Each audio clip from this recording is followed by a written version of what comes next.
네, 그러면은 이번에 좀 저희가 좀 새로운 시도를 좀 했습니다. 사실 계속 이렇게 발전하는, 네, 화면 이제 제 걸로 한번 전환해 주시고요. 네, 그래서 계속해서 발전되는 이런 이 발 빠른 데에서 발표 자료를 계속해서 만든다는 게 사실 못 따라가는 경우들이 많아요. 왜냐면 하루아침만 지나도 계속 바뀌니까요, 내용들이.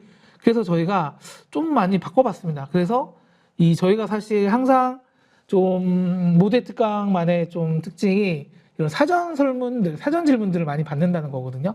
그래서 그런 사전 질문들이 막 100개, 200개씩 받게 돼요. 왜냐면은 사전 질문을 넣어야지 등록이 되거든요.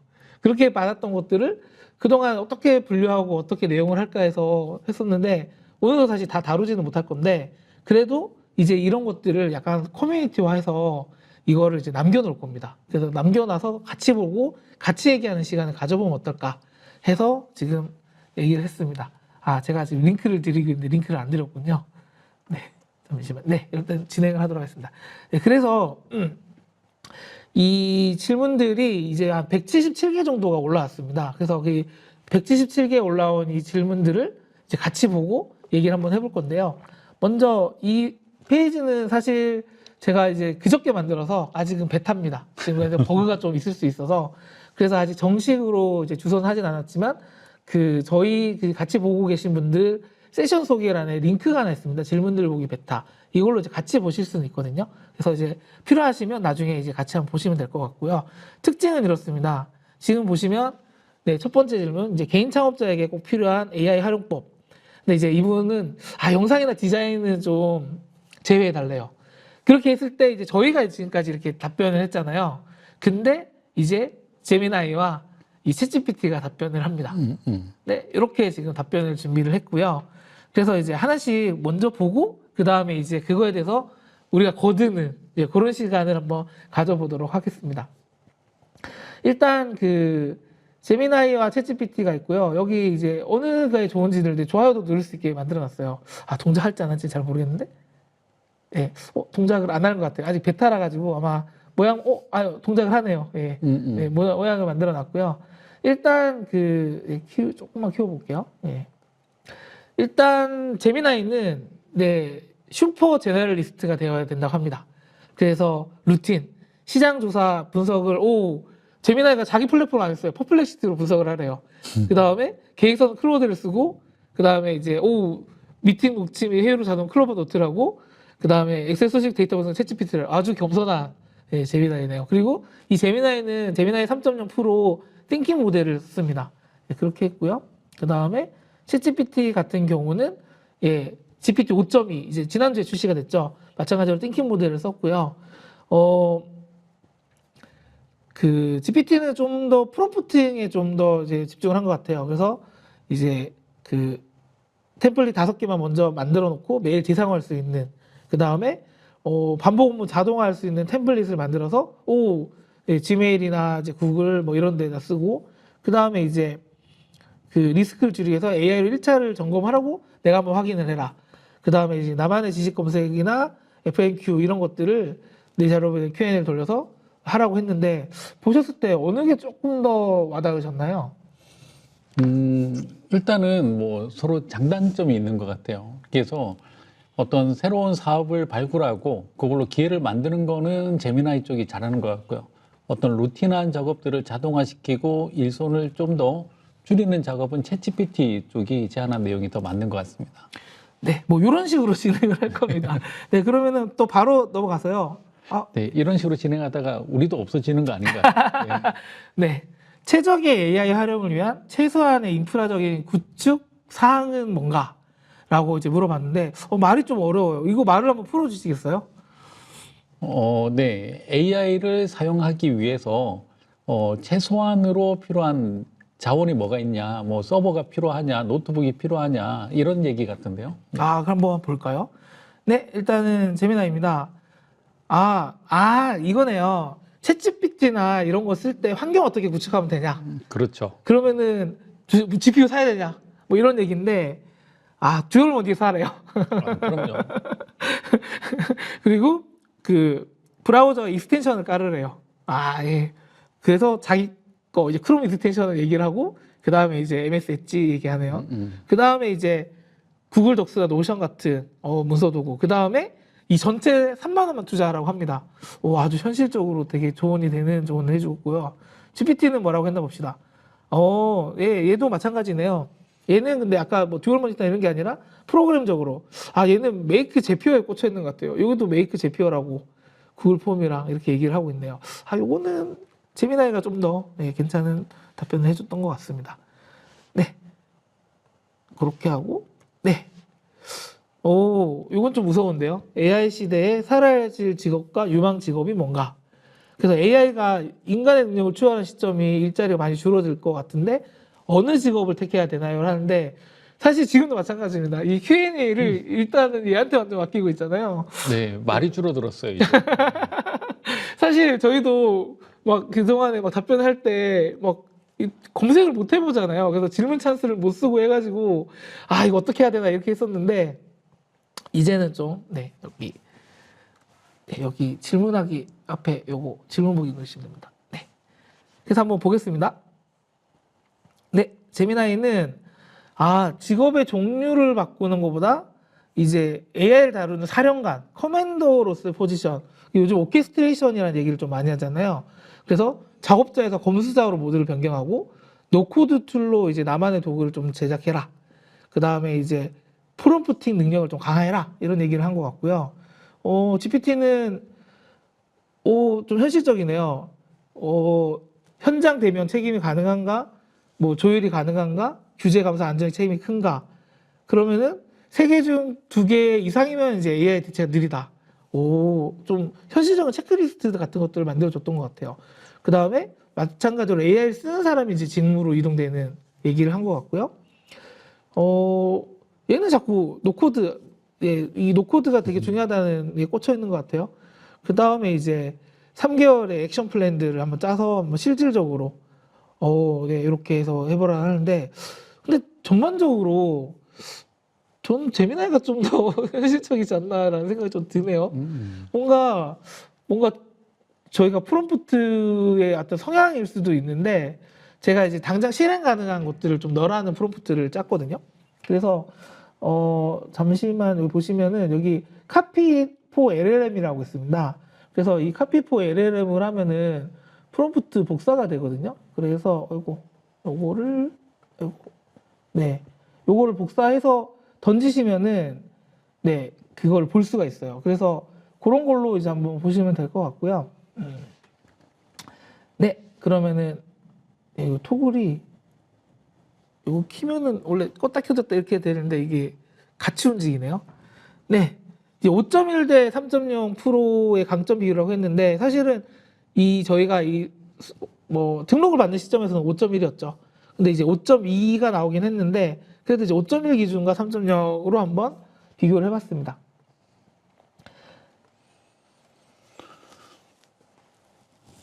일단 제미나이는 자기가 훨씬 낫다라고 했던 것 같고요. 고대 추론과 코딩은 5.1이 낫지만 압도적인 맥락의 분석가라는 얘기가 나오고요. 그 다음에 챗GPT는 마찬가지로 코드고 3.0은 이제 멀티모달 이렇게 얘기를 하고 있네요. 실제로 요즘에 좀 제미나이가 좀 많이 올랐잖아요. 어떻게 좀 사용을 하고 계신가요? 일단은 이런 언어 모델들을 주기적으로 이렇게 체크하고 점수를 매겨서 비교하는 사이트가 있거든요. 네, Artificial Analysis라고 하는 그 사이트가 있는데 그 사이트에 올라온 그 인텔리전스 점수를 보면 GPT 5.2하고 제미나이 3.0 프로가 같이 73점으로 랭크되어 있습니다. 동률이네요. 네, 지금 점수가 똑같습니다. 5.1은 약간 떨어져 있고요. 그리고 1등부터 10등 사이에 중국산이죠. 네, 딥식하고 QN이라던가 QN하고 이 두 가지가 다 올라와 있습니다. 네, 그런 것들을 보면 이제는 어느 정도 이 언어 모델 레벨에서는 이제 거의 천장에 닿을 만큼 다들 상향 평준화되어 간다라는 느낌도 있습니다. 그래서 사실은 골고루 써보는 게 좀 좋은 것 같아요. 그래서 사실 저도 원래 챗GPT 파였거든요. 그래서 굉장히 많이 쓰다가 8월 달부터는 다시 또 제미나이 파로 또 이렇게 갔거든요. 근데 지난주에 또 5.2가 나오니까 다시 또 챗GPT로 돌아가는. 그래서 한 모델 한 2개나 3개 정도를 이렇게 돌려 써가면서 이제 자기한테 맞는 거를 좀 보는 게 낫지 않나 예, 그런 생각을 합니다. 그래서 사실은 같은 질문을 가지고도 이렇게 던져보면서도 답변을 받아보는. 그리고 이번에 5.2 같은 경우가 이 띵킹 모드가 이 세분화가 됐어요.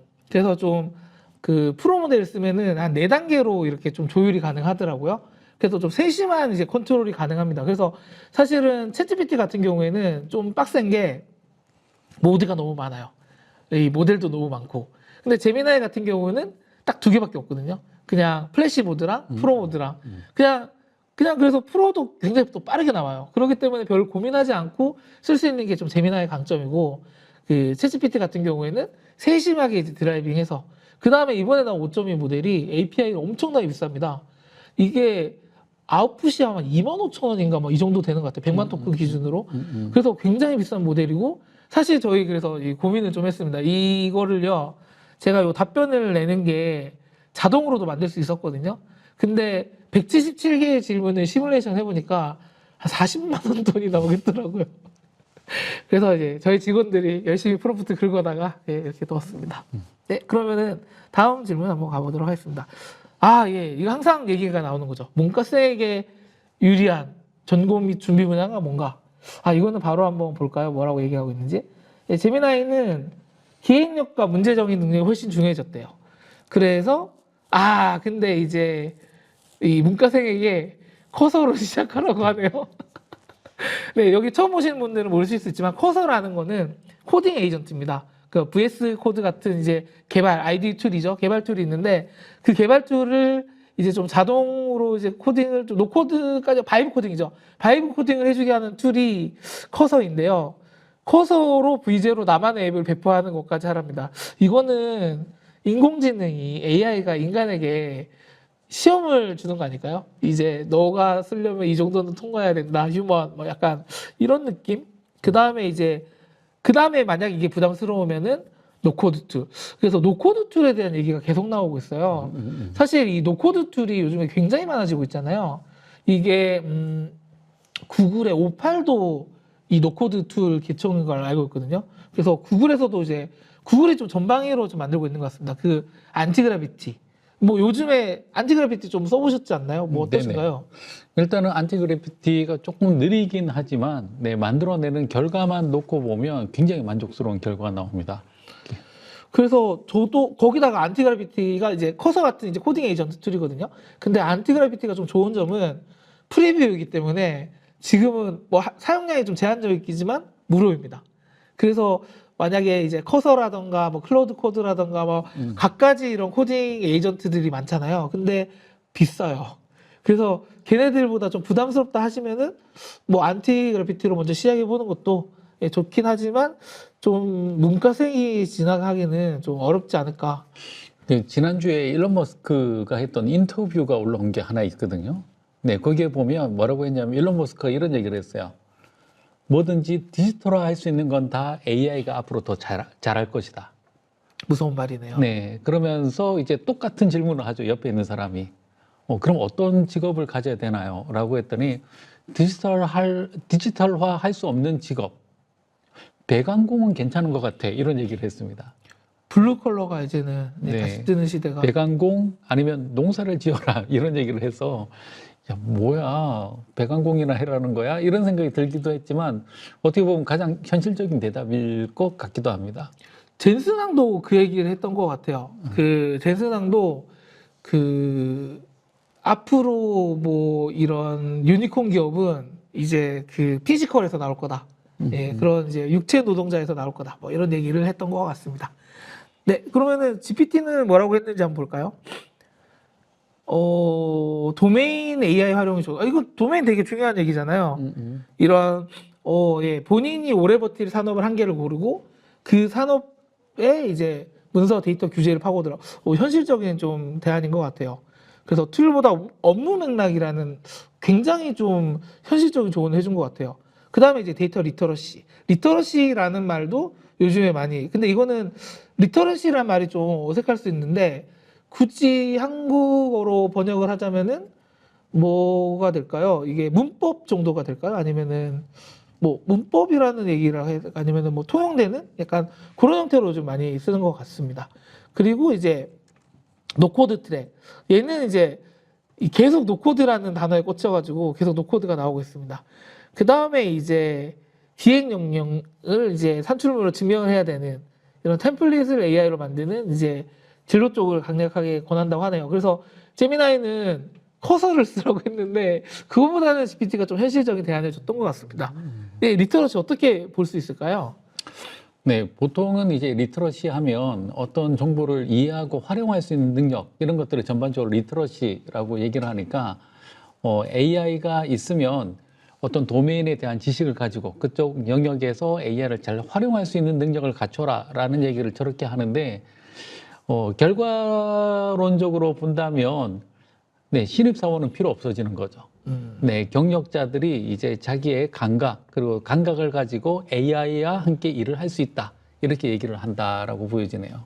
네, 그래서 뭐 여기 채팅창에도 질문들이 좀 나오기도 하고 네. 그다음에 이제 프롬프트 엔지니어링을 공부하다 보니 이제 AI 발전 속도를 따라잡기 좀 힘들 것 같다. 뭐 이런 의견들도 있는데요. 사실 프롬프트 엔지니어링이라는 단어는 제일 처음에 나왔어요. 그래서 앞으로 뭐 가장 돈을 많이 버는 게 프롬프트 엔지니어가 볼 거다 했는데 아주 기초적인 거였던 거였어요. 사실은 프롬프트 엔지니어링 거는. 그다음부터 이제 나오는 단어가 뭐 컨텍스트 엔지니어링이라니 뭐 어떤 각가지 단어들이 나오는데 이런 건 좀 어떻게 생각하시나요? 이 프롬프트 엔지니어링이라는 단어를 볼 때 제일 먼저 떠올랐던 게 인터넷 정보 검색사가 떠올랐습니다. 네, 2000년대 네, 그 네. 검색 학원도 있었죠. 네. 뭐 이렇게 그때 라이코스 검색하고 뭐 그래서 그럼요. 막 그 자격증도 있었고. 근데 그런 뭐 자격증이나 이런 거 없이도 제 주변에서 정말 기깔나게 프롬프트 잘 쓰고 자기가 짜둔 그 프롬프트만 집어넣으면 결과가 쭉쭉 나오게 하시는 분들도 많이 있거든요. 그래서 우리가 검색을 그냥 신경 써서 안 하고 사용하는 것처럼 프롬프트도 점점 자기도 모르게 고도화돼 나갈 것이다. 사람도 적응할 것이다. 이게 첫 번째고, 두 번째로 이 AI들도 내가 주는 정말 개떡같이 얘기해도 찰떡같이 알아듣는 AI들도 점점 더 똑똑해질 것이다. 이렇게 보여지는데, 지금 보통 검색 같은 거 해보면 퍼플렉시티가 결과가 되게 잘 나오잖아요. 걔 같은 경우는 내가 질문을 던지면 이 프롬프트를 분해를 해서 이게 몇 개의 질문으로 되어 있는가를 먼저 분해하고요. 각각의 질문들을 어떤 방식으로 처리를 하는 게 결과가 잘 나올 것인가 분해해서 거기에 맞는 언어 모델들을 끼워 넣어서 결과를 만들고 나오는 결과를 다시 답변으로 만들어주는 그런 과정들까지 다 해줍니다. 네, 그런 관점에서 본다면 사람도 좋아지지만 AI도 같이 좋아지기 때문에 프롬프트 엔지니어링에 너무 목숨을 걸지는 않았으면 좋겠다라는 생각이 듭니다. 결국은 도메인이 가장 중요한 것 같아요. 그럼요. 그래서 저희는 이제 영상 업체이기도 하니까 그 AI로 좀 영상을 많이 만들거든요. 근데 확실히 디자이너가 만들면 확실히 달라요. 그러니까 제가 뽑아내는 어떤 이 미적 감각과 디자이너가 뽑아내는 미적 감각이 다르기 때문에 그거는 이제 좀 다를 수밖에 없는 영역이긴 하더라고요. 근데 LLM 공통 적용 가능한 프롬프트, 바로 프롬프트 얘기가 나오네요. 모든 LLM에 이제 적용할 만한 프롬프트가 있는지 궁금하다고 합니다. 이거는 얘들이 되게 답변을 잘해줄 것 같아요. 예, 볼까요? 제미나이는 핵심을 찔렀다고 합니다. 너 정말 핵심을 찔렀어. 예, 특정 모델만 하는 것보다 구조적인 원칙, 분할 정보, 페르소나, 아까 말씀드렸던 이런 것 같습니다. 그래서 구분자의 이제 정보에 경계를 해서 이 AI는 줄글보다 이제 구조화된 텍스트를 훨씬 더 이해한대요. 그래서 요즘에 마크다운형 문서가 이제 가장 각광을 받고 있잖아요. 그래서 이제 MD 문서 형태로 가능이고 원샷 기법, 예시를 보여주는. 그쵸. 이게 AI 보고 프롬프트를 짜라 그러면 항상 예시를 넣더라고요. 그래서 이제 예시를 넣는 방법. 그 다음에 생각의 과정. 이게 그 생각의 과정을 COT라고 하나요? 반대였던 것 같은데 이런 거요. 그래서 예, 생각의 과정 이것도 얘기가 좀 많이 나오는 것 같아요. 일단은 요 GPT까지 보고 한번 얘기해 주시면 좋을 것 같아요. 되게 똑똑한데요. 네, GPT 같은 경우는 반대입니다. 맞는 건 없대요. 그래서 대신에 잘 먹히는 구조가 있다. 뭐 비슷한 맥락이긴 한데 저쪽은 지금 질문자를 약간 이렇게 좀 하는 거 하면 얘는 약간 이렇게 하는 약간 이런 느낌인 것 같아요. 그래서 뭐 근데 비슷한 것 같아요. 이제 템플릿으로 이건 육하원칙 같은 약간 템플릿 그 다음에 작업을 쪼개고 그다음에 여기도 마크다운 같은 이제 포맷 그다음에 시뮬레이션 평가 기준을 같이 점수제를 하네요. 요 두 관점 어떻게 보시나요? 네, 일단은 여기서 얘기하고 있는 게 어느 정도가 아니라 정말 신뢰가 가는 게 왜 그러냐면 공통 적용 가능한 프롬프트의 존재 여부라고 돼 있는데 여기서 제일 먼저 이제 지침을 잘 줘라라고 얘기를 하고 있잖아요. 그래서 만약에 뭐 인사과에 대한 HR에 관한 얘기를 한다라고 하면 지침을 먼저 너는 HR에 30년 된 전문가이다. 이런 식으로 지침을 주고 사용을 한다면 사실 저도 이거 테스트를 해본 적이 있는데 언어 모델에 크게 상관없이 결과가 비슷하게 나옵니다. 그래서 제일 먼저 지침을 잘 주고 그 다음에 컨텍스트를 잘 정의하고 나오는 포맷까지 잘 정의하고 이런 것들은 하지 마라고 이제 제약까지 주면 거의 결과는 비슷하게 나옵니다. 네. 좀 약간 걱정되기 시작한 게 시간은 벌써 20분이 지났는데 질문은 6개밖에 못했는데 네. 이제 171개가 지금 남아 있습니다. 네, 일단 달려보겠습니다. 네, 폐쇄화 환경이 구축이 어려운 이유 이게 가장 중요하죠. 이 정부기관이든 기업이든 뭐 이런 부분인데 일단은 얘가 어떻게 보는지 한번 볼까요? 네, 제미나이는 반입과의 싸움, 보안 규정, 그 다음에 얘는 뭐 우회 방법 알려주는데요. 포토블을 쓰라. 이거는 좀 뭘까요? 그 다음에 얘는 맥락을 좀 잘못 이해한 것 같아요. 이게 이제 폐쇄화 환경이라는 거는 사실은 LLM 같은 경우들을 근데 이제 그 맥락까지가 이 질문에 들어있지 않아서 약간 그런 느낌인 것 같은데요. 과연 GPT는 거기까지 얘도 폐쇄망이라고 하니까 일단은 개발 환경에서의 그 좀 이렇게 제약적인 환경 이걸 얘기하는 것 같아요. 근데 아마 이 질문자님께서는 이 LLM의 AI의 반입의 한계 이걸 얘기한 거지 않을까요? 네네. 얘네 둘 다 이거 마침 이 지침이 없어서 맥락이 없어서 이제 거기까지는 이해 못한 것 같습니다. 또 그런 것도 있고 아마 요거를 이제 결과를 얻을 때 대화를 하나 열어놓고 계속 질문하다 보니까 지금 계속 뭐 제피어 이런 거 얘기하는 것처럼 맥락이 다음 질문으로 계속 이어지면서 이런 결과가 나오지 않았을까라는 생각이 듭니다. 맞습니다. 그래서 한 계정으로 이렇게 막 답변을 받다 보니까 얘가 이제 농축이 돼서 물론 이제 저희가 여러 명에서 나눠서 했기 때문에 뭐 이제 다른 계정도 있고 하니까 좀 다르게 나오긴 할 건데 그래도 얘가 맥락적으로는 그렇게 좀 꼬였던 것 같습니다. 그래서 그나마 이제 제가 조금 했던 게 여기 보시면은 이게 인기 질문 순이 있습니다. 질문이 번호가 막 섞여 있죠. 그러니까 섞여 있는 상태에서 이제 나눠서 했거든요. 그런 다음에 얘를 이제 번호대로 정렬을 했기 때문에 좀 이제 같은 작업자 했던 게 좀 섞이고는 좀 덜할 거긴 한데 그래도 좀 아쉬운 이거는 폐쇄망만 가지고 AI까지 얘가 가기에는 아직은 좀 정보가 부족하지 않나라는 생각이 드네요. 근데 굳이 이제 저희가 이제 좀 얘기를 좀 드리자면 뭐 정부 규제도 요즘에 많이 풀리고 있고 그 다음에 GPU도 들어오고 있고 그렇기 때문에 그 환경들은 좀 많이 바뀌지 않을까.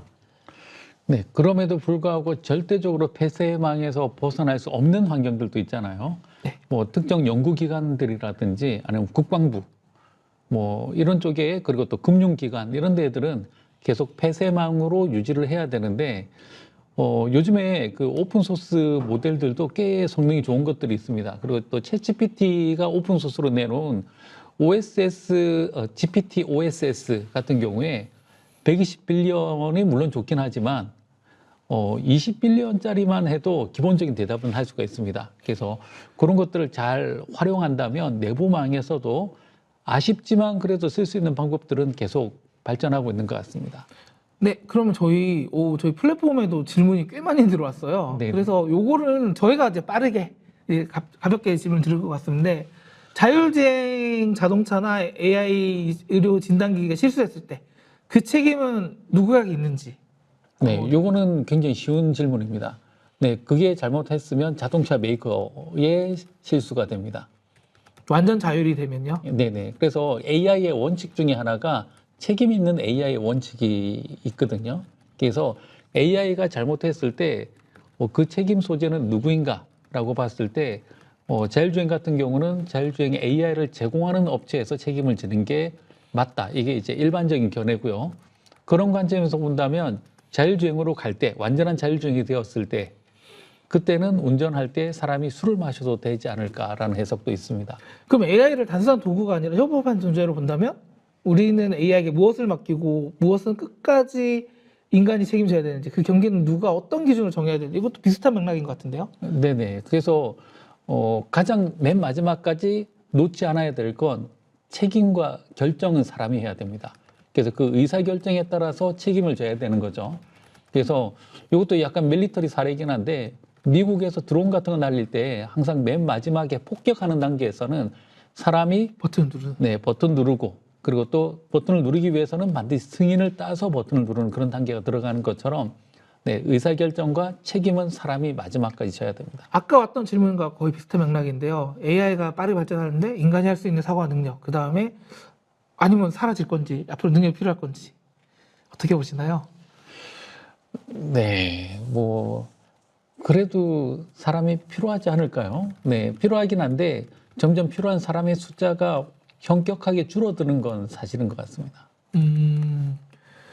그쵸. 이거는 아직 저희가 뭐 재단할 수 없는, 사실은 좀 불안한 미래이긴 하죠. 네, 저야 이제 은퇴하면 되지만. 아이쿠.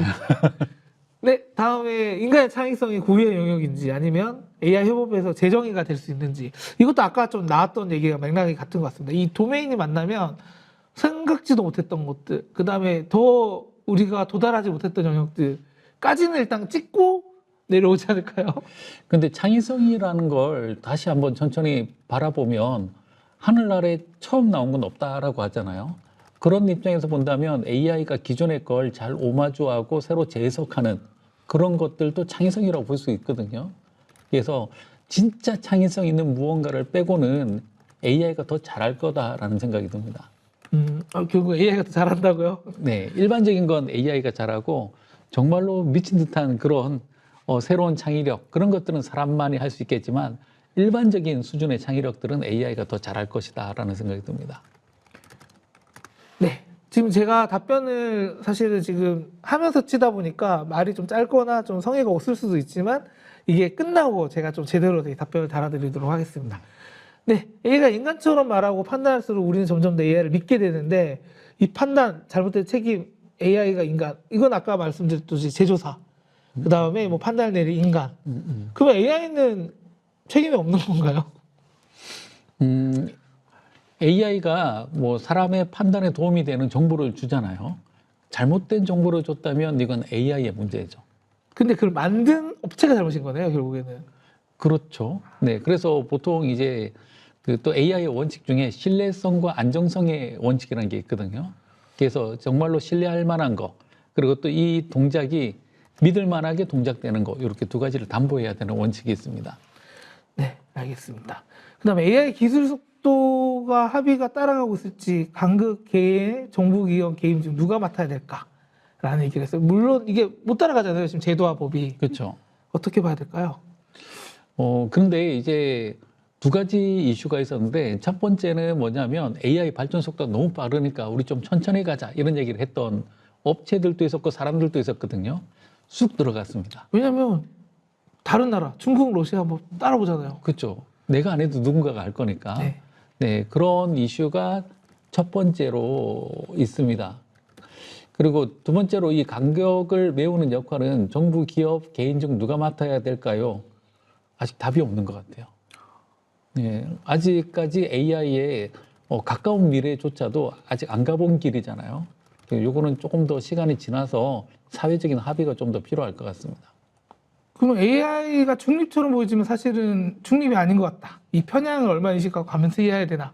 사실 이 문제도 좀 심각하잖아요. 심각하죠. 어떻게 봐야 될까요? 이것도 보면 AI 모델에 따라서 어쩔 수 없이 데이터에 따라서 편향이 되는 건 어쩔 수 없죠. 또 우리나라만 하더라도 이제 특정 AI들이 특정 사안에 대해서 좌로나 우로 치우친 대답을 하면서 되게 문제가 됐던 적이 있거든요. 그래서 요거는 이제 검증하는 단계가 많이 들어가야 됩니다. 그래서 지금 챗GPT만 하더라도 내부적으로 대답을 잘하는지 못하는지 이런 것들을 절대 규칙들을 윤리학자, 인류학자 이런 사람들이 모여서 만든 절대 규칙들이 있고요. 그 규칙에 따라서 제대로 대답하면 yes, 못하면 no. 이런 것들을 수많은 사람들을 갈아 넣어서 직접 테스트하고 테스트 결과로 이 모델 자체를 다시 한번 강화 학습을 합니다. 네, 그래서 그나마 지금 그 정도 수준을 유지하고 있는 거죠. 그래서 그냥 단순히 모델을 학습시켜서 만들어내는 거 말고도 좀 더 강화 학습 혹은 위에 이제 또 컨텐츠 필터 이런 것들을 통해서 편향되지 않도록 하는 노력들은 정말로 비싼 가격이 들지만 해야 되는 작업들입니다. 그리고 이제 이게 국가적 전략과 정책도 맞닿아 있는 것 같아요. 이게 사실은 이렇게 생각할 수 있잖아요. 챗GPT 쓰고 제미나이 쓰면 되지. 뭐하러 다른 AI들을 키우냐. 근데 이게 그래서 서버린 AI 정책이든 다른 이제 AI 연합이든 나오는 게 특정이 독점이 돼버리면 이거를 따라갈 수밖에 없다는 거죠. 그러면은 여럿이서 감시하는 체제로 가야 되는 거고 아직까지는 이 학습 이 개발 발전의 영역이 어느 선 가면은 상향 평준화가 되지 않을까. 사실 이제 압도적으로 뚫고 가는 모델이 원래는 챗GPT 일 듯 싶었으나 딥시크의 등장과 뭐 제미나의 등장으로 이제 얼추 다 눈을 맞추고 있는 거잖아요. 네, 자기네들끼리는 그렇게 가고 있고요. 네, 최근에 어젠가 그저께인가 이렇게 SNS에 올라온 거 보니까 서강대학교에서 테스트를 한 게 있더라고요. 그게 보면 이번 수능 시험을 네, 각각의 모델들로 봤는데 네, 외산에 비해서 국내산들이 점수가 반토막이더라고요. 네, 그럼에도 불구하고 해야 되는 건 로켓 발사하는 거 보세요. 가장 가격 싸고 안정적인 건 스페이스 X가 있지만 그래도 우리가 나로도 만들고 쏘고 하잖아요. 네, 그런 노력들이 없으면 네, 언젠가는 다 종속될 수밖에 없는 상태이기 때문에 계속 노력해야 될 것 같습니다. 네, 좋습니다. 그러면은 이제 다시 돌아와서요. 다음 질문 보도록 하겠습니다. 툴별 맞춤법 활용법. 이것도 되게 여러 툴을 특성에 맞게 활용하는 법이라고만 적혀 있어서 얘는 왠지 파이썬이나 이런 쪽으로 썼을 것 같은데 한번 보도록 하겠습니다. 아니네요. 예, 업무 단계별로 AI 파이프라인 전략을 세워야 된다. 좋네요. 자료조사는 제미나이 딱 넣네요. 퍼플렉시타 제미나이. 그 다음에 차원 작성 코딩은 클로드. 클로드를 되게 인정하고 있네요. 그 다음에 동시 비교는 이거는 이제 그런 거네요. 이 익스텐션을 이용을 해서 여러 가지 모델을 비교하는 이제 걸 한번 써봐라. 이렇게 얘기하고 있는 것 같고요. 그 다음에 GPT는 얘도 퍼플렉시티랑 초안이랑 다 나눠서 그러니까 여러 툴을 골고루 쓰라는 게 대체적인 시각인 것 같습니다. 뭐 얘들도 되게 객관적이네요. 왜냐면은 자기들도 다 제공을 하고 있잖아요, 서비스를. 그리고 노트북 LM까지 얘는 얘기가 나왔어요. 사실 노트북 LM도 굉장히 많이 활용이 되고 있죠. 네, 그리고 예, GPT 그 다음에 템플릿 얘는 템플릿에 그다음 노코드에 계속 꽂혀 있는 것 같습니다. 네, 이렇게 돼서 이런 식으로 다양한 툴을 좀 써봐라. 예, 그렇게 보면 될 것 같고요. 에이전트 시대의 활용법 이제 어떻게 활용할 수 있을까요? 이제 바로 보도록 하겠습니다. 네, 에이전트 GTPS 사실 GTPS를 그렇게 많이 쓰지는 않거든요. 근데 얘도 잘 쓰면 되게 좋아서 이제 아름아름들을 많이들 쓰더라고요. 그래서 우리 회사 사규집 조금 위험한데 예, 뭐 일반적인 거는 좀 나쁘진 않겠죠. 예, 그러고 예, 가이드라인 이런 것도 좋죠. 예, 이렇게 해서 이제 활용하는 방법이 있을 거고요. 그 다음에 이제 젠스파크가 이제 처음으로 나왔습니다. 젠스파크 혹시 써보셨나요? 저는 아직 안 써봤습니다. 저도 조금 써봤는데요. 젠스파크가 좀 표방하는 게 이런 멀티 에이전트. 그래서 이 안에 들어오면 다 된다. 라는 거에서 좀 각광을 좀 받았는데, 제미나이가 갑자기, 이거 원래 내가 하는 영역인데, 이게 비집고 들어와서 이제 어떻게 될지 봐야 되는 약간 그런 상황인 것 같습니다. 그리고 얘는 계속 이제 그 확장 프로그램을 좀 계속 이제 꽂혀가지고 네. 얘기를 하고 하나는 확장 프로그램에 꽂혀 있고 하나는 이제 업무 자동화 툴에 꽂혀 있고 네. 예, 바로 나옵니다. 노코드에 자꾸 나오고, 에이전트 나오고, 예. 이렇게 나오네요. 이게 계속 이게 질문들이 쌓이다 보니까 이제 이 흐름들이 좀 이렇게 명확해지는 것 같습니다. 이것도 좀 재밌는 좀 흐름인 것 같네요. 그 다음에 이제 프롬프트 리셋 및 출처 오류. 이게 질문을 하다 보면 자꾸 리셋이 되고, 그다음에 자료 신뢰성이 중에 명령 출처를 해서 이 부분에 대한 이제 오류가 있다. 사실 이게 좀 제일 심각한 문제긴 하죠. 왜냐면 대화가 막 길어지다 보면 내가 엉뚱한 곳을 세거나 이런 문제들이 있거든요. 할루시네이션의 문제입니다. 예. 제미나이는 뭐라고 했을까요? 네, LLM의 대표적인 한계라고 하고요. 컨스트럭 인스트럭션이라고 하는데, 이 맞춤 설정에 이제 역할을 부여하라는 얘기가 있네요. 이거를 채팅창에 하다 보면 이 컨텍스트가 길어지다 보면 처음에 내가 던져줬던 미션을 까먹게 된다. 이거는 챗GPT를 약간 돌려가는 것 같은데요. 뭐 사실은 둘 다 그런 셈이죠. 네. 아, 그리고 결론은 그거네요. 얘들이 자기들도 막 리서치, 딥 리서치 같은 것들이 있지만 퍼플렉시티가 좀 더 이런 부분은 잘해준다. 요거는 좀 저도 좀 봐야 될 것 같은 느낌인 거 하네요. 그 다음에 그라운딩 프롬프트라는 좀 저는 처음 좀 생소한 단어가 좀 나왔어요. 혹시 들어보셨나요? 이 그라운딩이라는 게 뭐냐면 우리가 자료를 주면 그 자료 안에서 뭔가를 찾아내는 그런 작업을 이제 그라운딩이라고 합니다. 그래서 뭐 질문할 때 첨부 파일로 PDF로 준다든지 아니면 기존의 자료들을 주면서 질문을 해라. 그렇게 하면 할루시네이션으로부터 좀 자유로울 수가 있다. 그런 얘기를 하고 있는 거죠. 그래서 이 그라운딩 개념이 결국에는 컨텍스트 엔지니어링까지 궤를 좀 같이 하는 거지 않나. 그래서 요즘에는 MD 문서를 많이 만들거든요. 그래서 각각의 어떤 자료들, 역할들 뭐 이런 것들을 MD 문서, 그러니까 마크다운 문서 형태로 이제 저장을 해놓고 그 다음에 필요하면 던져서 이제 같이 이렇게 작업을 하는. 그렇죠. 이 MD로 만드는 게 가장 효과적이고 그리고 또 LLM 친화적이긴 한데 당장 당면 과제는 이번 주에 나왔죠.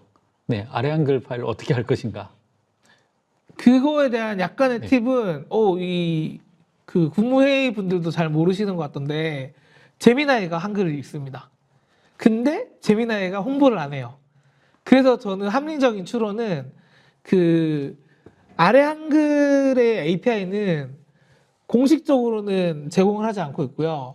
그 한글과 컴퓨터에서 굉장히 비싸게 이제 엔터프라이즈급으로 푸는 게 있습니다. 그게 하나 있고요. 그 다음에 네이버 하이퍼클로바에서 그 API를 제공하고 있습니다. 굉장히 비싸요. 그게 아마 건당 2,000원인가 뭐 한 너무 1,000원인가 정도 되는 걸로 좀 알고 있거든요. 그래서 굉장히 비싼 그 API가 있습니다. 그래서 그 둘 중 하나랑 제휴해서 울며 겨자 먹기로 재미나이가 풀고 있는 거 아닌가. 물론 이제 오픈 소스도 있긴 한데요. 아, 제가 테스트를 해봤는데요. 네. HWP랑 HWPX까지 다 변환이 됩니다. 네. 이게 변환이 된다는 건 오픈소스로 절대 안 되거든요. 그렇죠. 그래서 오픈 소스가 100%가 아니거든요. 근데 데이터만 긁어낼 수 있으면 그래도 또 웬만큼은 잡을 수가 있으니까 그래서 지금 그런 걸로 지금 시도하시는 분들이 있는데 네, 여전히 갈 길은 많이 남았다. 네. 그러고 네, GPT는 뭐라고 했을까요? 네, 얘도 이제 구글 문서 노션에 저장하고 이제 요약본 5줄만 매번 붙여넣어서 커스텀 지시를 해라.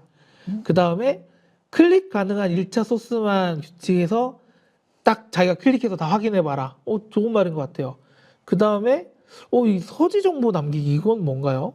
저는 뭔가 이거는 그거네요. 이 나중에 이제 이거에 대한 출처를 명확하게 해서 찾을 수 있는, 그러니까 그 링크 자체가 표기가 이제 어렵잖아요. 그러다 보니까 뭐 몇 페이지에 몇 번째 줄, 뭐 몇 조 몇 항, 약간 이런 정보를 남기라고 하는 것 같습니다. 그 다음에 항상 이 검증 루틴을 자동화해라. 이것도 되게 쓸만한. 그래서 이 답변의 수준이 굉장히 비싼 모델이라서 그런지 되게 좋은 것 같습니다. 네, 그 다음에 이해력 변덕, 맥락 이후 이탈 후 복귀 불가. 그쵸. 이것도 결국엔 컨텍스트가 길어지니까 생기는 문제여서 예. 네, 재미나의 걸 봤어요, 제가. 말싸움하지 말고 연필 아이콘 누르래요.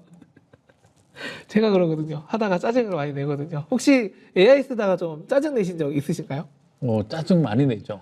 어때요? 여기 좀 푸나요? 아니면 어떻게 하나요? 이따위로밖에 못해 제대로 해봐라고 하면 또 의외로 또 갑자기 그렇군요 라고 하면서 다시 돌아올 때가 있어요. 사실 얘한테 아무리 혼을 내봐야 얘는 샌드백이거든요. 다 맞거든요. 그 다음에 반성문을 쓰라고 하면 제가 무한할 정도로 반성문을 쓰니까 제 보고 벽 대고 얘기하는 것 같은. 그래서 화를 냈다가도 결국에는 그거네요. 컨텍스트가 길어지면 새 채팅으로 이사 가라. 그 다음에 이 중간중간에 했던 것들 한 번씩 점검해라. 이거 되게 좋은 팁인 것 같아요. 네, 기본적으로 이 LLM이라는 애는 메모리가 없어요. 뇌는 아무것도 기억을 못 하거든요. 그래서 얘가 동작하는 방식을 보면 우리가 대화를 할 때마다 대화의 기록들을 이렇게 남기고요. 그리고 얘가 다음 질문할 때 이전에 했던 그 대화들을 한꺼번에 주고 대답하고 또 이전에 대화를 주고 받고 이러다 보니까 대화가 길어지다 보면 이 내용들이 이제 앞에서부터 날아가기 시작하는 거죠. 네, 그래서 짧게 적정 수준으로 사용하는 게 좋습니다. 네, 그러면은 GPT는 뭐라고 했을까요? 아, 네, 얘는 좀 더 구체적이에요. 뭐 해서 딱 세 줄로 시작에 먼저 딱 고정시켜 놓고 해라. 그 다음에 다시 되면 뭐 리셋하고 부분 제시하고 그 다음에 복주에 막아라. 이거는 사실은 그건 것 같아요. 이게 좀 재밌는 게 쓱 질문을 했더니 자기 LLM의 약점과 이거를 쓱 얘기를 해준 것 같아요. 그래서 제미나이는 제미나이의 관점에서 아 내가 사실 이게 좀 약한데 너가 이렇게 활용을 해. GPT는 사실 나는 이 부분은 약해서 이런 식으로 우리 내부적으로는 검증하고 있어. 라는 걸 은연중에 드러낸 거 아닌가 싶어요. 살짝 그 재발절인 느낌이에요. 그쵸. 왜냐면 여기서는 다른 모델 얘기를 안 해요. 아무 모델은 여기 없고 그냥 약간 일반 대명사처럼 얘기를 하고 있습니다. 아, 예, 이런 흐름도 재밌네요. 지금 질문 2개가 들어왔는데 아까 했던 맥락이라서 한번 잠깐 짚어주면 될 것 같은 게 AI 에이전트 기반 활용 가능한 필요한 인프라 요소는 어떤 것들이 있을까요? 라고 했는데 사실은 그 본인 환경에서 어떤 GPU를 구매하고 뭐 LLM을 설치를 하겠다가 아니면 다 API를 가져다 쓰는 거거든요. 그렇기 때문에 그냥 노트북만으로도 시작이 가능하고 앞서 이제 재미나게 했던 것처럼 보조 모니터를 사라. 확장 익스텐션을 깔아라. 예, 이렇게 먼저 시작을 해보는 게 좋고요. 그 다음에 좀 어렵지만 만약에 가능하다면 커서로 V0 단계로 뭐 앱을 한번 만들어봐라. 그게 힘들면 노코드를 써봐라. 그게 안 되면 챗GPT의 GTPS부터 시작해라. 예, 이런 되게 단계적으로 했던 얘기들을 해볼 수 있을 것 같고요. 프롬프트 엔지니어링 얘기가 나왔네요. AI 발전, 아까 했던 얘기인데 한 번 더 나왔던 것 같아요. 예, 요거는 예, 아까로 좀 가름을 해서 어떤 직무 준비한다라는 것도 뭐 제미나이 같은 경우에는 이제 도메인 부분을 좀 집중해서 봐라. 그 다음에 그 GPT 같은 경우에는 이 규제랑 법 없어질 것들 뭐 체크해봐라. 그 다음에 뭐 소장님 같은 경우에는 육체 노동을 해라. 너무 충격이 됐나요? 네, 농사를 지어라. 네. 네, 그 얘기는 제가 한 얘기는 아니고 일론 머스크가 한 얘기입니다. 네, AI 서비스 활용법, 장단점, 맞춤 활용 가이드. 이거는 좀 제대로 된 가이드 같은 게 나왔는데 아까 얘도 풋풋한 것 같아요. 보고서나 소넷 클로드를 쓰라. 그 다음에 복잡한 문제에는 GPT를 써라. 그 다음에 근데 이거 GPT-4.5는 되게 옛날 모델을 얘기하고 있는 것 같아요. 그러니까 이게 좀 아셔야 되는 게 지금 학습된 모델이 다 2024년 6월까지에 이제 기본적인 학습된 내용을 토대로 일단은 답변을 하고요. 여기다가 뭐 최신 자료는 없어? 뭐 해? 이러면 그때부터 서치라는. 그래서 약간 그다음부터 답변이 좀 부풀복이긴 하더라고요. 그래서 얘도 아마 그러니까 5원이라는 모델과 이제 4.5를 얘기하는 것 같아요. 왜냐면 GPT-5랑 5.2까지 나왔는데. 그 다음에 이제 퍼플렉시티 얘기가 되게 많네요. 저는 얘들이 이렇게 취미말을 퍼플렉시티 한다는 얘기는 그 검증의 책임을 자기들이 지지 않겠다는 얘기지 않을까요? 약간 그런 느낌도 좀 드네요. 아니요, 사람들이 퍼플렉시티를 써보고 이거 좋다더라라고 하는 글을 많이 써놓은 거죠. 아하. 그러니까 그게 학습돼서 이렇게 나오는 겁니다. 네, 얘도 좀 비슷하네요. 얘는 근데 계속 노트북 LM을 얘기를 하는 것 같아요. 노트북 LM이라고 지금 저희도 오늘 이 질문하는 거에 링크를 달아놨는데요. 그 링크 달아놓은 거가 아직은 노트북 LM이랑 연동이 안 됐는데 나중에 그 지금 했던 177개의 질문과 답변을 노트북 LM에다 다 넣을 겁니다. 그렇게 넣어서 활용하는 게 있는데 그거는 제가 따로 콘텐츠 해서 올리도록 하겠습니다. 아, 네. 저희 지금 12개밖에 못 했는데 저희 네, 마칠 시간은 이제 15분 12개 예요. 남았습니다. 네. 네. AI 교육, 시민 활용의 극대화 방향. 이거 되게 좋은 얘기네요. 예, 어떻게 활용할 수 있을까요? 라고 하니까 리튼이 이제 처음으로 나왔습니다. 리튼. 사실은 저는 처음에는 리튼을 별로 안 썼거든요. 그리고 리튼 국산 뭐 되겠어 했는데 요즘 점유율이 엄청나게 높다고. 그러니까 GPT 점유율이 뭐 60%뭐 이 정도가 되면 리튼이 한 20% 정도 된다고 합니다. 이 리튼이 그 아바타 채팅, 그러니까 뭐 페르소나 채팅을 이제 도입을 해서 맞춤형으로 하는 게 굉장히 이제 센세이션이 돼서 많은 사람들이 쓴다고 하고, 그 다음에 이제 리튼 같은 경우가 너무 잘하고 있는 게 프로분톤이라고 해서 이제 뭐 기관이나 지자체나 이렇게 해서 같이 이제 워크샵 할 수 있는 프로그램을 굉장히 잘 만들어서 이제 합작으로 해서 많이들 한다고 합니다. 그래서 좀 뭔가 대중화에 되게 앞장서고 있는? 근데 이제 제미나이가 이것도 마찬가지인가요? 리튼이 좋더라, 뭐 이런 얘기가 많이 나와서. 그럼요. 근데 얘가 스스로 판단할 수 있는 건 없으니까요. 그리고 MS 디자이너라는 얘기는 좀 너무 옛날 거, 이건 코파일럿 초창기, 처음으로 코파일럿이 나왔습니다. 거의 일사후퇴 때 이야기 같은데요. 이 MS 디자이너라는 건. 네, 좀 또 최신 게 아니네요. 이걸 프롬프트를 좀 더 넣어야 될 것 같아요. 이게 최신의 어떤 그걸 해서 너가 좀 찾아서 해줘. 약간 이런 프롬프트를 넣어야 되지 않을까. 네, 그렇게 생각을 합니다. 네, GPT 음성 모드가 나왔어요. 이것도 좀 옛날, 네. 그 다음에, 네, 생활 밀착 3대부터 먼저 해봐라. 뭐, 복지 정보 찾기, 그다음 문서 작성 해보기. 굉장히 좀 기본적인 얘기네요. 그 다음에, 지자체 FAQ를 묶어서, 얘는 또 계속 노트북 ARM에 꽂혀 있어요. 얘는 너무 좀 재밌는 흐름인 것 같습니다. 인간 중심 AI 시대 가능할까요? 예. 통제권을, 제미나이는 주도권을 인간이 좀 가져봐라. 복붙 하지 말고 네가 30%를 쓰는 거를 습관해라. 이건 좀 어려운데요, 저 같은 경우에는. 그 다음에 퍼플렉시티로 AI 교측 검증 습관해라. 그 다음에 나만의 비서를 좀 길들여 봐라.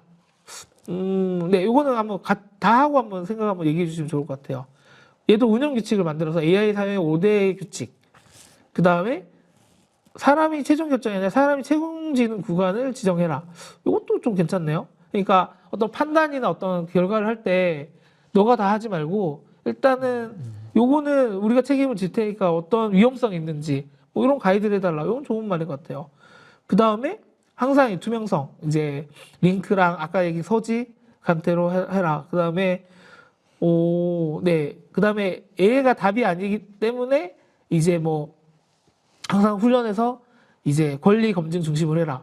사실 이게 요즘에 좀 대두되고 있는 그 책임감 있는 AI 뭐 이런 얘기들하고도 맥락이 좀 닿아 있는 것 같습니다. 어떻게 보셨나요?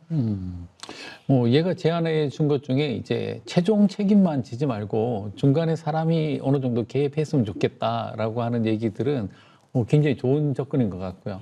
그래서 요즘에는 뭐 에이전트나 이런 것들도 물으면 바로바로 이렇게 대답을 해주는 게 아니라 중간중간에 사람이 개입할 수 있는 그런 여지나 기술들이 많이 도입되고 있거든요. 그래서 뭔가 하나 의견을 냈을 때, 물론 이제 그 사람들도 AI한테 물어볼 수도 있지만, 네, 사람들의 의견을 내면 종합적으로 결론 내리고, 이런 과정들에 대한 접근도 좋은 것 같습니다. 되게 좋은 총차이인 것 같아요. 그러니까 말씀 주신 것처럼 책임만 하지 말고 중간의 구간을 인간이 개입할 수 있게 만들어라. 네, 얘라고 하면 안 되고 이제 약간 선생님 약간 이런 느낌의. 그럼요. 이미 특정 분야는 모르겠지만 전반적으로는 우리보다 더 훨씬 더 많이 똑똑하잖아요. 네, 맞습니다. 네, 그럼 바로 넘어가겠습니다. 네, 활용법. 네, 요거는 뭐 좀 비슷한 얘기가 나올 것 같아서 일단 넘어갈 거고요. 그 다음에 이제, 그러면 이제 저희가 이제 한 10분 정도 남았기 때문에 이제 지금까지 대화를 중심으로 해서 이제는 여기 키워드별로 하나씩 뽑아가지고 네, 한번 해보도록 하겠습니다. 그러면은 이제 시작 입문에서 이제 쫙 보고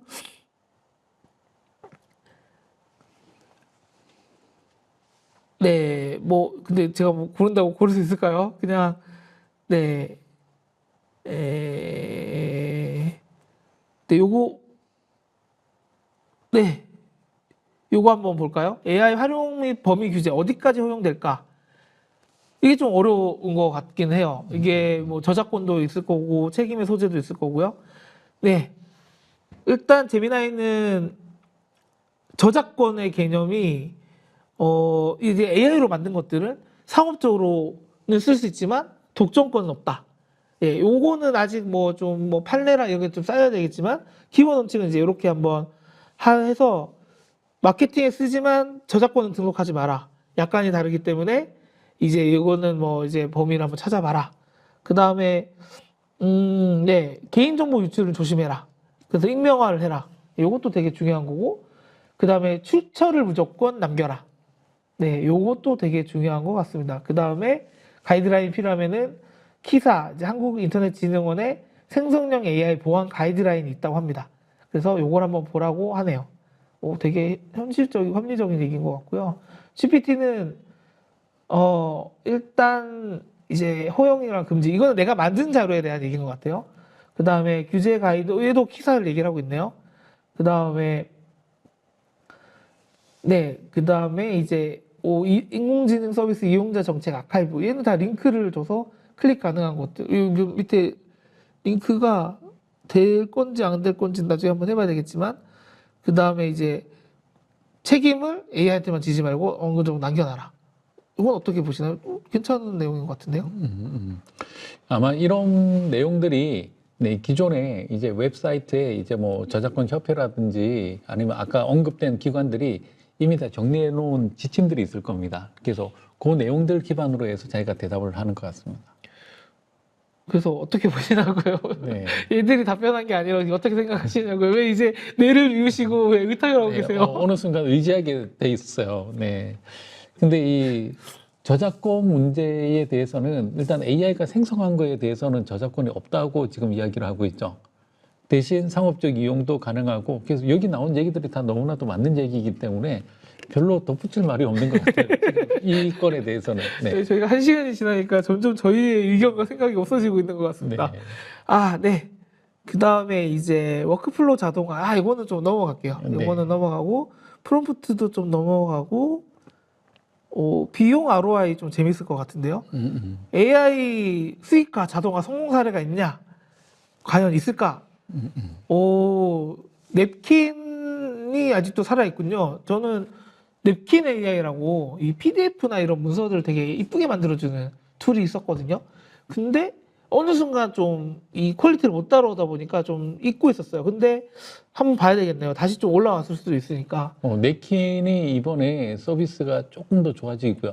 그다음에 이때까지는 무료로만 제공을 했잖아요. 이제 요금제별로 또 세세하게 또 디테일하게 나눠서 이제는 뭐 무료 얼마 그리고 유료 얼마 이런 게 요금 체계까지 다 정리를 해서 본격적으로 이제 비즈니스 단계로 들어가려고 하는 시도를 하고 있습니다. 어떻게 아세요? 좀 써보셨어요? 아니면? 네, 써봤습니다. 와, 근데 저는 작년에 쓰고 났거든요. 올 초까지 쓰고. 네. 네, 그래서 이제 냅킨을 한번 써보라. 그 다음에 이게 그거네요. 수익화 사례가 아니라 네가 할 수 있는 거에 내가 알려줄게. 약간 이런 느낌이 갔어요. GPS로 나만의 앱을 해서 돈을 번 사람이 있나요? 이게 GPTS가 그 자체가 돈을 벌진 않아요. 근데 이 GPTS가 보면 오픈 AI의 GPT의 사용자가 되게 많잖아요. 그래서 GPTS를 하나의 채널로 활용하는 거죠. 그래서 제가 가끔씩 사용하는 논문 사이트 이런 것들이 있는데 원래는 논문 사이트에 들어가서 정확하게 영어로 키워드를 입력해야 나오잖아요. 근데 GPTS에 그 업체가 올려놨는데 네, 거기에 대고 이렇게 검색을 하면 한국말로 초전도체에 대한 최신 논문을 찾아줘 하면 얘가 한국말로 쫙 정리를 해주거든요.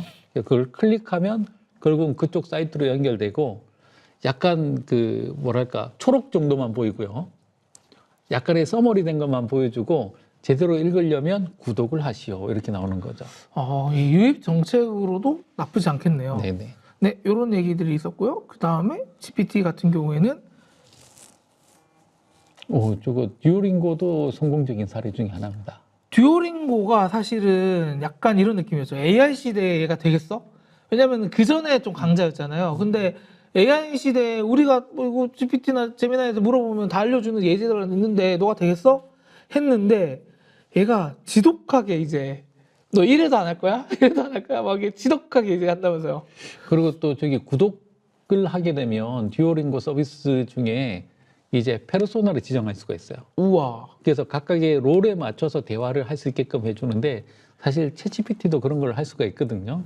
근데 듀오링고는 아무래도 공부한다. 저기 들어가면 내가 돈을 냈으니까 공부를 해야지. 이런 것들 때문에 근데 그쪽 서비스도 되게 성공적인 걸로 알고 있습니다. 그러니까 이게 성공적 사례를 뭐 그냥 알려주는 게 아니라 당장 어떻게 할 수 있는지에 대한 관점에서 얘네 둘이가 알려줬는데 얘 같은 경우는 좀 더 구체적인 사례들을 좀 짚어준 것 같네요. 특히 이 제피어 메이커 같은 경우가 사실은 그 RPC 시장이라고 해야 되나요? 그 자동화. 그래서 원래 기업 자동화 시장이 굉장히 복잡하고 굉장히 비싼 시장이었잖아요. 그거를 이제 얘네들이 어느 정도 좀 낮추고 있는, 물론 이 제피어도 비싼 툴이긴 하지만 그런 것 같습니다. 네, 그리고요. 몇 개만 좀 더 볼까요? ROI 쪽에 좀 더 보면은 좋을 것 같습니다. 네, 생성형 AI 활용법. 여러 개를 써야 되냐? 아니면 하나만 집중해야 되냐? 어떻게 해야 되냐? 근데 저는 이 둘의 답변이 예상이 갑니다. 골고루 쓰라고 할 것 같은데요. 메인 브레인을 하나 정해라. 오, 되게 현실적입니다. 너 GPT랑 제미나이 중에 하나 정해. 그 다음에 이 맞춤 설정. 그 다음에 이제 여기 안에다가 맞춤 이제 커스텀 인스트럭션이네요. 이 맞춤 설정에서 써라. 그 다음에 이제 검색과 시각화만 위주를 줘라. 저가 지금 요즘에 쓰는 전략이 이런 거긴 하거든요. 저도 요즘에 GPT를 메인으로 쓰고요. 제미나이는 GPT가 나오는 동안에 이제 다시 넣어가지고 얘가 이렇다 할 때 넌 어떻게 생각해? 약간 이런 식으로 쓰고 있거든요. 되게 좋은 전략인 것 같습니다. 그리고 GPT 같은 경우에는 얘도 메인 하나 보조한 게네요. 얘도 챗GPT도 제미나이 둘 다 클로드는 빼놓고 얘기하고 있어. 야, 약간 그 옛날 그 가요 시장에 보면 태진아 서른도? 네, 태진아 소른도, 태진아 송대관. 송대가. 네, 네, 서로 이제 막 욕하면서 알고 보면 둘이서 시장을 독식하려는 네, 그런 시도 같은 느낌입니다. 네. 그래도 맞는 것 같습니다. 어떻게 사용하고 계시나요? 저도 뭐 비슷합니다. 저는 역시 비슷하게 GPT를 기본으로 쓰고 있고요. 요즘 들어서 제미나이의 포션이 되게 많이 늘어났습니다. 그리고 제 개인 정보들을 미리 지침으로 줬기 때문에 얘는 나를 부를 때 주인님이라고 항상 부르거든요. 그거 너무 아저씨 아니에요? 이거 옛날에 내비게이션을 네. 그렇게 불러서 뭐 사장님, 오빠 이렇게 불러서 내비게이션 했던 것처럼 이것도 약간 그런 식으로 활용하고 계신 거 아니에요? 네, 제 주변에 보면 오빠로 하는 사람들도 꽤 있더라고요. 아유, 아저씨들. 네, 추하다 하지 마라 하고 있습니다. 근데 사실은 그거잖아요. 이게 어차피 디지털이고 내가 쓰는 도구인데 이거는 여기까지 그러기에는 좀 그쵸? 네. 그래서 여기 보면은 결국에는 결론은 그거 같습니다. 메인을 하나 두시고요. 나머지는 약간 찍먹하듯이 쓰시면서 쓰면 되지 않을까. 그렇게 생각을. 그래서 메인이 있어야 내가 어떻게 사용할지 기준점을 잡을 수가 있거든요. 그래서 다른 도구들을 같이 써보면 이 기준점에서 플러스 마이너스를 볼 수 있기 때문에 굉장히 정확한 전략인 것 같습니다. 이 디지털 월세라는 개념이네요. 이거는 얘들이 어떤 답변일지 궁금한데요. 네. 영원을 줄이기 위해서는 리튼을 무료로 좀 쓸 수 있다. 리튼에서는 쿼터로 일단은 리튼으로 무료로 맛을 먼저 봐라. 네. 되게 좋은. 그 다음에 이것도 되게 어렵잖아요. 챗봇 아레나 사용 이런 거. 그 다음에 그쵸. MX 엣지 브라우저의 코파일럿이 일정 무료니까 이것도 방법이 될 거고요. 그 다음에 이제 한 가지 더 추천한 방법은 구글 이제 개발 들어간 스튜디오인 AI 스튜디오가 있습니다. 구글 AI 스튜디오에 들어가서 플레이그라운드에서 이제 쓰는 거는 무료예요. 무료고 거기다가 그 구글 드라이브랑 연동을 하면은 대화 이 컨텍스트 창도 저장이 됩니다. 그러면은 거의 무제한으로 쓸 수 있는 걸로 알고 있어요. 그 최신 모델들을 쓸 수가 있거든요. 그래서 약간의 찝찝함, 뭔가 그 나만의 어떤 쾌적한 그 챗GPT나 제미나이 환경에서 쓰는 게 아니라 약간 이런 공사 현장이나 무슨 그 메이커스룸 같은 거 있잖아요. 이게 그런 연구실 같은 데 쓰는 느낌이 들어서 약간 어색할 뿐이지 이것도 좀 좋은 방법인 것 같습니다. 그 다음에 GPT 또 무료로 써라. 어떻게 무료로 쓰냐? 근데 챗GPT나 제미나이 무료는 너무 맛보기로 해서 좀 쓰다 보면은 잠기더라고요. 그래서 이건 좀 현실적인 게 아닌데 아마 얘가 예전에 어떤 좀 퍼줄 때 그때 걸 얘기하는 것 같아요. 근데 뭐 돈을 내고 써서 그보다 더 좋은 생산성이 나온다면 그냥 월세 생각하고 돈 내고 쓰는 게 좋죠. 한 가지 방법이 더 있습니다. 그 SKT 이용자가 아니어도 쓸 수 있는 게 ADAT이라는 이제 앱이 있잖아요. 사실 SK A.dot 앱이 SK 뭐 이제 사용자들은 기본으로 깔리기도 하고 하는데 전 KT거든요. 근데 KT도 깔립니다. 그리고 KT도 일정 부분 포인트를 줍니다. 그러니까 뭐 SK 사용자가 뭐 100%를 주면 그 KT 사용자는 뭐 40%뭐 이 정도를 주거든요. 근데 그 매일 지급되거나 하는 이 크레딧이 있어요. 그 크레딧만으로도 어느 정도 쓸 수 있습니다. 근데 단점은 모바일에서 써야 되니까 업무랑 이거 하기에는 좀 어렵다는 단점이 있긴 하죠. 그래서 에이닷도 업무용 버전이 또 따로 나왔습니다. A.Biz. 네. 그건 돈 내야 되는 거잖아요. 네. 저는 안 쓰고 있습니다. 네, 그래서 저희가 사실 지금 아마 소화한 질문이 한 30개 정도 아마 될 겁니다. 네, 화면 이제 저희 돌려주시면 될 거고요. 네, 그래서 저희가 이 1시간 20분, 그래서 20분은 약간 키노트 형태로 이제 가볍게 이제 전체 흐름을 한번 보고요. 그 다음에 이제 나머지는 주셨던 이제 질문을 가지고 이제 진행을 했는데요. 이런 방식 어떠신가요? 일단은 좀 편했던 것 같아요. 그리고 기본적인 생각들이 이렇게 정리가 돼서 나오니까 이거 말고 또 다른 인사이트는 어떤 게 있을까라고 하면서 생각의 범위를 오히려 더 넓게 나갈 수 있는 그런 좋은 계기였던 것 같습니다. 네, 맞습니다. 그리고 아직은 저희가 이 시스템을 만든 지 한 며칠 안 됐기 때문에 이거가 저도 이제 생각만 했던 것들을 이렇게 만들 수 있게 된 게 이 바이브 코딩의 좀 매력인 것 같기는 해요. 그래서 뭐 너무 이제 아이디어들 이런 것들을 바로바로 이제 만들어 볼 수가 있는데 결론은 이제 이 안정화나 뭐 이런 부분, 그 다음에 이제 운영에 대한 이제 아이디어들 이런 정리가 좀 필요하긴 하거든요. 다만 이제 내년부터 이제 저희가 할 거는 이제 저희가 이런 모델 특강을 좀 자주 여러분들 찾아뵙고요. 그 다음에 이제 이 발표의 부담을 좀 덜고 이제 각자 얘기할 수 있는 거 있기 때문에 여러 패널들을 좀 모셔가지고 다양한 얘기들을 다만 이제 저희가 해보니까 아마 1시간을 하더라도 50개 정도밖에 못할 것 같아서 그러면 이 질문들을 이렇게 합쳐가지고 굉장히 응축해서 되게 알짜의 이 시간을 가질 수 있도록 그 다음에 끝나고 나면 이게 다 같이 이제 보면서 여기다 댓글도 달고 의견도 달고 이제 더 고도할 수 있도록 그런 플랫폼으로 한번 가보도록 하겠습니다. 네. 그래서 지금까지 모두의 특강이었고요. 저희는 내년에 이제 본격적으로 열심히 한번 달려보도록 하겠습니다. 지금까지 모두 시청해주셔서 감사합니다. 네, 감사합니다. 감사합니다.